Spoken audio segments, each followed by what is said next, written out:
There's a part of the internet that most of us will never see. You can't access it with a regular web browser, and it operates far from the familiar world of the web we know. It's a hidden world where some of the most dangerous criminal activities take place, where hackers, cyber criminals, and black market dealers operate in total secrecy. Here, stolen data, including your credit card details, is being bought and sold every day. When you're searching for something on Google, reading news articles, or streaming videos on YouTube, you're only scratching the surface of the internet. This part of the internet, the one you use every day without needing to log in, is called the surface web. It's open to everyone, searchable, and easy to access. The surface web makes up only about 4% of the entire internet. The other 96% is hidden in deeper layers you can't see unless you have an access. Beneath the surface web lies the deep web. The deep web is not as mysterious as it sounds. It's the part of the internet that is not visible to everyone and includes anything that requires a password to access. Your personal emails, your Instagram DMs, your online banking account, and even access to subscription-based services like Netflix present here. It's not completely hidden. It's simply private. It's the part of the internet that keeps your personal information safe and out of the public eye. And deeper still, there's a place on the internet called the dark web, a hidden network built for complete anonymity. In this video, we are diving into this dark, hidden layer of internet, where some of the most dangerous and destructive online activities take place. It's not inherently bad. The dark web was originally designed to protect privacy, free speech, and people in dangerous situations. But over time, the same anonymity that protects the vulnerable has also become a shield for illegal and disturbing activities. And at the center of this dark web are the online marketplaces. These are websites that look shockingly normal but operate far outside the law. It's an online black market where purchases are made exclusively using cryptocurrency. But how do these marketplaces work? And what exactly makes them so disturbing? To understand, we need to explore the stories behind the dark web's most infamous black markets, the masterminds who brought them to life, and what ultimately brought their multi-million-dollar empires crashing down. After all, every empire, even in the shadows, leaves a trail.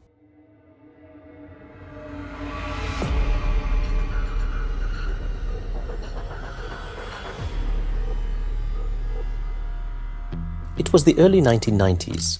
The internet was this brand new thing, and it was like the Wild West. There were no rules, no privacy, no real sense of security. And for the US government, this was a huge problem. So, in US Naval Research Laboratory in Washington, D.C., a team of brilliant computer scientists started working on a solution. They were trying to figure out how to send information online without anyone knowing where it came from or where it was going. And the project began. The Onion Router, or TOR for short. Think of it like a secret door in a game. With Tor, you could enter a hidden chamber, one that most people didn't even know existed.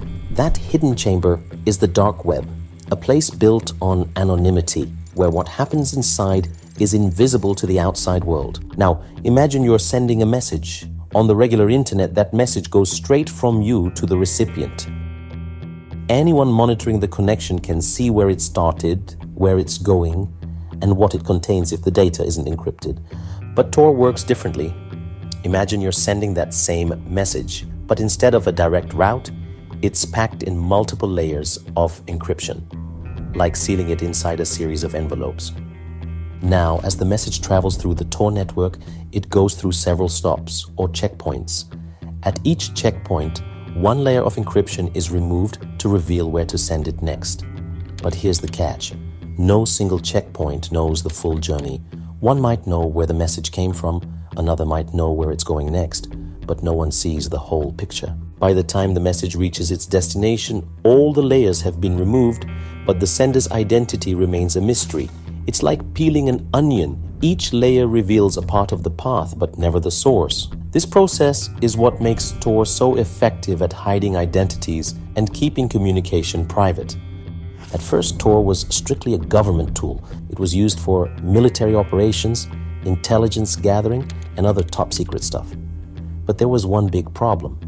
If only the government was using Tor, it wasn't really invisible. It's like planting a single tree in a barren desert. It's the only thing there, so it's impossible to miss. But If you plant that same tree in a dense forest, it's a perfect way to hide the tree, isn't it? That's what Tor needed, a forest. So the engineers opened it up to everyone. The more people who used Tor, the harder it became to figure out who was using it and why. And that's when the US Navy made a pretty bold decision. On September 20th, 2002, they released Tor to the public. Anyone with an internet connection could now download it for free. Suddenly, Tor wasn't just for spies and soldiers, it was for everyone. At first, Tor became a lifeline for the people who needed it most.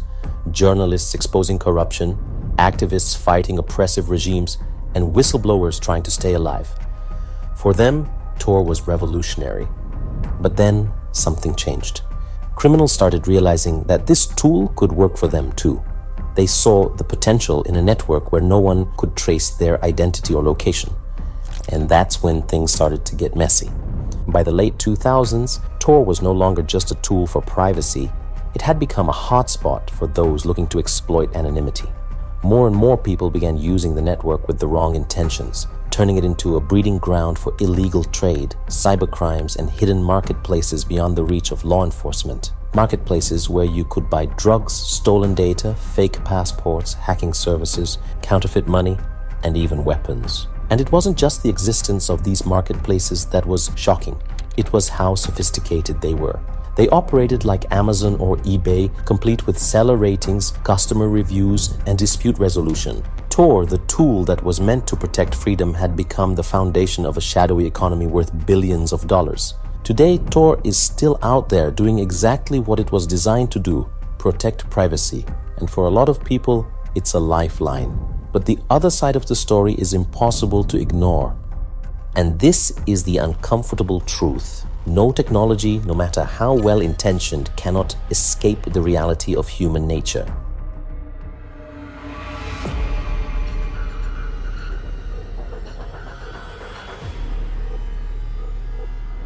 It's October 1st, 2013. A quiet library in San Francisco. A young man sits at a table, his laptop glowing in front of him. Around him, people flip through books, completely unaware of the drama about to unfold. On his screen is a hidden empire, a website called Silk Road that had processed over $1.2 billion in Bitcoin transactions by that time. At its peak, Silk Road saw hundreds of thousands of listings with buyers and sellers from all over the world. Drugs made up the majority of the marketplace. Everything from cannabis to hard narcotics like heroin and cocaine. But that wasn't all. You could buy counterfeit passports, forged driver's licenses, hacking tools, and even services for hire. Sitting at the table was the man behind it all, the one who called himself Dread Pirate Roberts. But his real name was Ross Ulbricht, and in just a few moments, his billion-dollar empire was about to come crashing down. 2 years earlier, in 2011, perhaps Ross Ulbricht didn't fully realize what he was getting himself into. He was a 27-year-old with a background in physics and engineering, an idealist chasing a vision, one where people could trade anything free from government control. But what began as a bold experiment in absolute freedom would soon spiral into something far more dangerous, dragging him deeper than he ever imagined. He launched Silk Road in February 2011, accessible only through Tor. Buyers and sellers could remain anonymous, and transactions were done with Bitcoin, leaving no trace. To its users, it was revolutionary. Drugs arrived discreetly in packages. Sellers had profiles with ratings and reviews. Disputes were resolved as if you were shopping on Amazon. But behind the scenes, FBI was beginning to take notice. For 2 years, Silk Road grew unchecked. But the bigger it got, the harder it became to stay invisible. It started with whispers in online forums, users bragging about a hidden marketplace called Silk Road. FBI took notice, and soon agents were searching the dark web looking for leads. Ross Ulbricht was careful, but not perfect. Early on, he made a fatal mistake. Using his personal email address in a post promoting Silk Road on an online forum. That email became a critical trace linking him to Silk Road. As the investigation deepened, agents pieced together chat logs, emails, and Bitcoin transactions. They followed trails left behind in the metadata of messages and online discussions. They even found a post where Ulbricht casually asked for coding help to build the Silk Road platform. Bit by bit, the image of Dread Pirate Roberts became clearer. FBI knew they were closing in. All they needed was one more mistake. They needed access to his laptop while it was unlocked. Back in the San Francisco library, Ross Ulbricht is busy with his laptop. To anyone watching, he looks like just another young man catching up on work. But behind the scenes, FBI agents are closing in. For weeks, they've been tracking him, studying his every move, waiting for the right moment. Their mission is clear: seize his laptop while it's open and unlocked. If they fail, Ulbricht could encrypt or delete critical evidence with a single click. The agents execute their plan with precision. Two undercover agents stage a distraction nearby, pretending to argue loudly. Ulbricht looks up, momentarily distracted, and that's when the FBI moves. In seconds, he's surrounded. His laptop is snatched from the table before he can react, still open and logged into Silk Road. On that laptop, agents find everything they need: the Silk Road server locations, Bitcoin transaction records, and chat logs that prove Ulbricht was the mastermind behind the site. The evidence is overwhelming. In a single moment, the empire he built in the shadows crumbles. Silk Road is no more. Now to that stunning arrest of the drug kingpin who goes by the name Dread Pirate Roberts appears to have cornered the internet drug market. His real name is Ross Ulbricht, and his website, Silk Road, is packed with products like cocaine and heroin. ABC's Gio Benitez is here with all the details. When the FBI brought down Silk Road, they uncovered more than just a hidden marketplace. They uncovered a treasure chest. Inside Silk Road's digital wallets, they found 144,336 Bitcoins. Back in 2013, Bitcoin wasn't the phenomenon it is today. It was trading at around $100 to $200 per coin, making the coins worth roughly $28.5 million at the time. Bitcoin didn't stay at $200. As its value soared in the years that followed, those seized Bitcoins became worth over $6 billion at their peak. Let that sink in. $6 billion. It became one of the largest wealth confiscations in law enforcement history, all tied to a single hidden marketplace on the dark web. Ross Ulbricht's trial began in January 2015. The evidence against him was staggering. Chat logs and emails from his laptop revealed his role as Dread Pirate Roberts, the creator and operator of Silk Road. The charges against Ross Ulbricht were severe: money laundering, computer hacking, conspiracy to traffic narcotics, and more. In 2015, he was sentenced to life imprisonment without a chance for parole, a punishment many saw as excessive.